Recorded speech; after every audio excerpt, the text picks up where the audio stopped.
పశ్చిమాసియాలో అమెరికా నిర్వహిస్తున్న operation epic fury అంచనాలు తలకిందులయ్యాయా? ఇరాన్ పై యుద్ధం పేరుతో అగ్రరాజ్యం తన రక్షణ సంపదను కర్పూరంలా కరిగించేస్తోందా అంటే అవునని అంటున్నాయి తాజా నివేదికలు.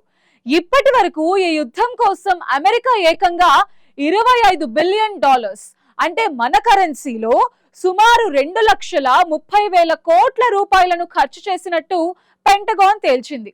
ఒకవైపు అంతా బాగుంది, ఇరాన్ ను చిత్తు చేశామని రక్షణ శాఖ చెప్తున్నా ఉపాధ్యక్షుడు జేడీ వాన్స్ మాత్రం ఈ నివేదికలపై తీవ్ర అనుమానాలు వ్యక్తం చేస్తున్నారు. ట్రంప్ ముందే అధికారులను ఆయన నిలదీసినట్టు తెలుస్తోంది. అసలు అమెరికా ఆయుధ గారడీలో ఏం జరుగుతోంది? జేడీ వాన్స్ భయం వెనక ఉన్న అసలు కారణం ఏంటి? ఈ స్టోరీలో చూద్దాం.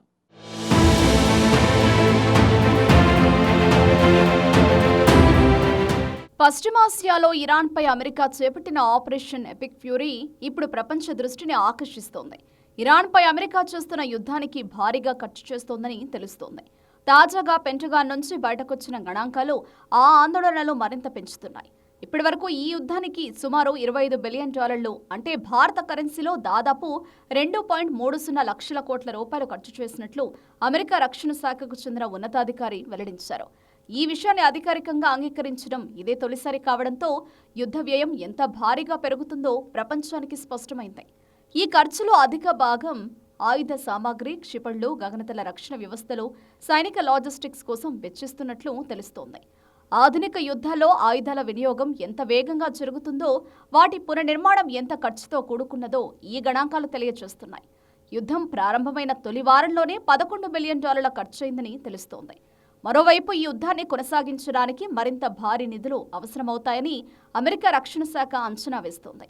ఏకంగా $200 బిలియన్ పైగా నిధులను అమెరికా కాంగ్రెస్ నుంచి మంజూరు చేయాలని పెంటగాన్ కోరింది.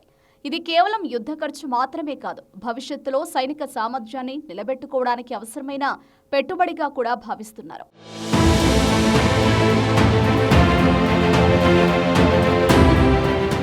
ఈ సమయంలోనే మరో కీలక విషయం బయటకొచ్చింది. యుద్ధంపై అమెరికా అంచనాలు తప్పుతున్నాయా అనే సందేహాలు ఇప్పుడు అమెరికా అంతర్గత వర్గాల్లోనే వినిపిస్తున్నాయి. అధ్యక్షుడు ట్రంప్నకు సలహాలిచ్చే రక్షణ వ్యవస్థ పనితీరుపై ప్రశ్నలు తలెత్తుతున్నాయి. ఉపాధ్యక్షుడు జేడీ వాన్స్ కూడా ఈ విషయంలో ఆందోళన వ్యక్తం చేస్తున్నట్టు అంతర్జాతీయ మీడియా కథనాలు చెబుతున్నాయి. అంతర్గత సమావేశాల్లో రక్షణ మంత్రి Pete Hegseth, joint chief of staff chairman Dan Caine చేస్తున్న ప్రకటనలను వాన్స్ ప్రశ్నించినట్లు తెలుస్తోంది. వారు చెప్పినట్లుగా ఇరాన్ రక్షణ వ్యవస్థలను పూర్తిగా దెబ్బతీశామా, అమెరికా ఆయుధ నిల్వలు నిజంగా సురక్షితంగానే ఉన్నాయా అన్న అంశాలపై ఆయన నేరుగా సమాధానాలు కోరినట్లు తెలుస్తోంది. అంతా బాగుంది అనే అధికారిక ప్రకటనలు వాస్తవ పరిస్థితిని ప్రతిబింబిస్తున్నాయా లేదా అన్నది ఇప్పుడు కీలక ప్రశ్నగా మారింది. యుద్ధంలో క్షిపణులు, రక్షణ సామాగ్రి వేగంగా తగ్గిపోతున్నాయని అమెరికా వ్యాప్తంగా ఆందోళనలు నెలకొన్నాయి. ఆధునిక యుద్ధంలో ఒక్క క్షిపణి ధరే కోట్ల రూపాయలుంటుంది. రోజుకు వందల సంఖ్యలో ఇవి వినియోగిస్తే నిల్వలు ఎంత వేగంగా ఖాళీ అవుతాయో ఊహించవచ్చు. ఈ నేపథ్యంలోనే అమెరికా భవిష్యత్తు భద్రతపై ఆందోళనలు వ్యక్తమవుతున్నాయి. ఉపాధ్యక్షుడు వాన్స్ ఈ విషయాన్ని ప్రత్యేకంగా ప్రస్తావించినట్టు తెలుస్తోంది.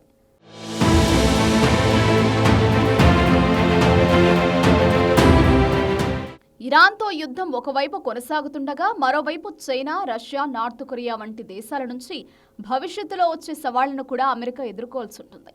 ఈ పరిస్థితుల్లో ఆయుధ నిల్వలు తగ్గిపోతే అది జాతీయ భద్రతకు ముప్పుగా మారే ప్రమాదం ఉంది.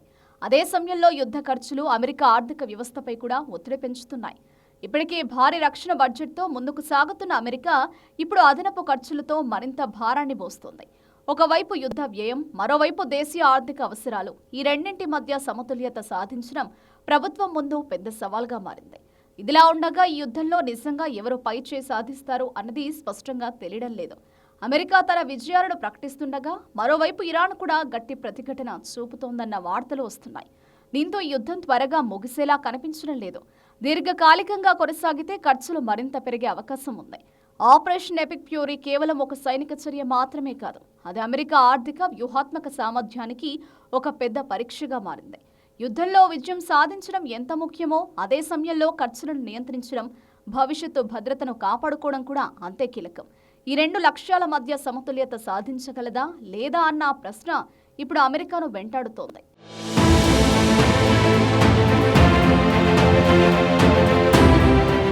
ప్రస్తుతం అమెరికా రక్షణ శాఖ ఒక పక్కన యుద్ధం చేయాలి, మరో పక్క నిధులు సర్దుబాటు చేయాలి. ఉపాధ్యక్షుడు వాన్స్ వేసిన ప్రశ్నలకు సమాధానం ఇవ్వాల్సిన బాధ్యత ఇప్పుడు పెంటగాన్పై ఉంది. ట్రంప్ తన సలహాదారుల మాట వింటారా, లేక వాన్స్ వ్యక్తం చేసిన ఆందోళనలను పరిగణలోకి తీసుకుని తన యుద్ధ వ్యూహాన్ని మారుస్తారా అన్నది ఇప్పుడు ఆసక్తికరంగా మారింది. ఆపరేషన్ ఎపిక్ ఫ్యూరీ అగ్రరాజ్యానికి విజయ గర్వాన్ని ఇస్తుందా, లేక ఆర్థిక భారాన్ని మిగులుస్తుందా అన్నది కాలమే నిర్ణయించాలి. మొత్తానికి ఇరాన్ యుద్ధం అమెరికాకు ఒక ఖరీదైన పాఠంగా మారుతోంది. 2.30 లక్షల కోట్ల రూపాయలు అంటే ఒక దేశ బడ్జెట్తో సమానం.